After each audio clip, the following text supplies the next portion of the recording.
O karon sa detalye sa itong balita sa panglawas. Unsa man ginhingdan mga kaigsuonan sa hormonal imbalances.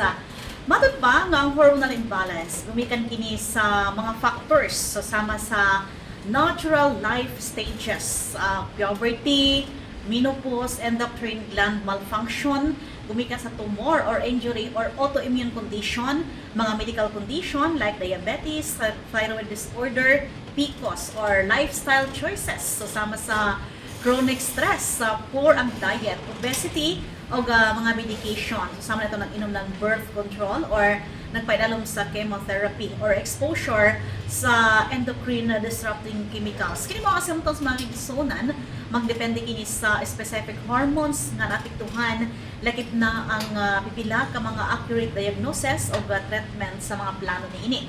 So ang pinahinungdan no nga kabantay mo labi na sa mga babae kani padulong magdalaga, murag mag-change yun ang ilang behavior, pati ilang pamatasan, gulpi ka pa nga sa puton.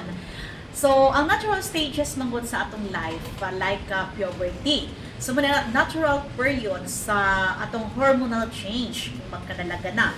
Ikaduha kining pregnancy, kabantay mo ni magbuntis, adunay hormonal shift nga normal atong sa maong pregnancy. Samtang katulog kini nga menopause. O sa kani ka natural hormonal decline sa mga kababayan, may na symptoms susama sa pag-dry sa atong mga panit or perimenopause, mo kani ang transitional phase adisar ang menopause. So, sa mga medical condition mga kaigsuonan, susama sa thyroid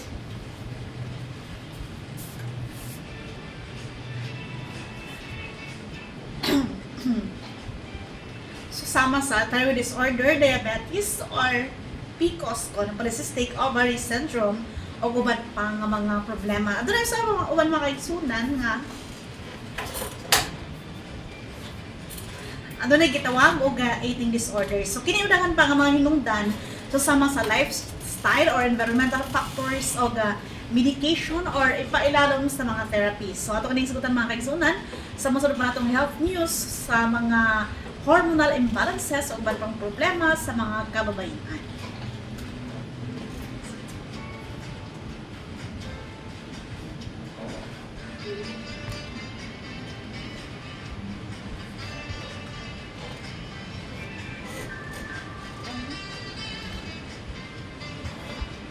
Daghang kayo salamat sa atong balita sa panglawas.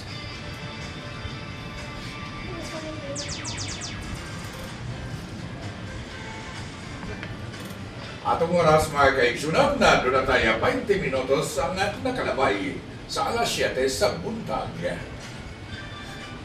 Una mga kaigsunan mga so ginamong ating paminaw sa kahanginan na maukadto ang kinatimukan nato nga mga balita sa alas 7.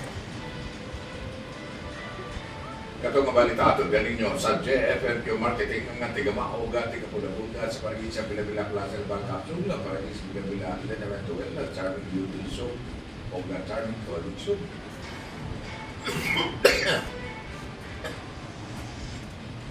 Alang sa mas kukugang mas mahing nga paglawas gamit na sa mas epektibo, o nga mas ipakusga na parigin sa Bila-Bila Plaza Bank Capsule, o nga parigin sa Bila-Bila Lenaventuel, magkama sa JFNQ Marketing kayo sa parang isa bila-bila, di ka na magagwanta pa.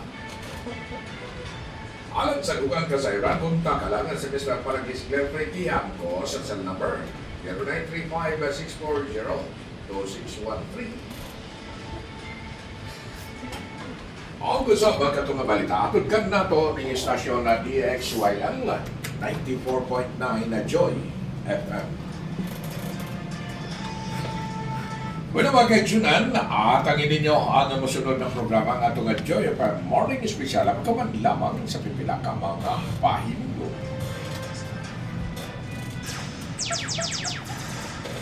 Kasi ang tawa mo. Grabe nga mo katanoy. Hindi na ako makatuwa sa ako balita. Sala.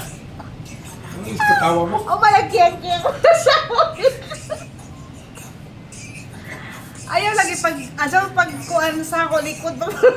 Itlog na ta. Hindi naman ko makatiwas ako balita kay matulog na kulo. Matulog na kulo kasi katawa. Na di na ako makabasa kay matulog na kulo. Naingas ko magkatawa kay matulog kulo. tao mo lagi. Di yung katiwas ako balita. Kaya naman. Nakalumdum ko sa kita lang sa video katong iro ka ng kira. Ay na. Tulo ako lo. Nung buwang mo ni Salik Salvo pero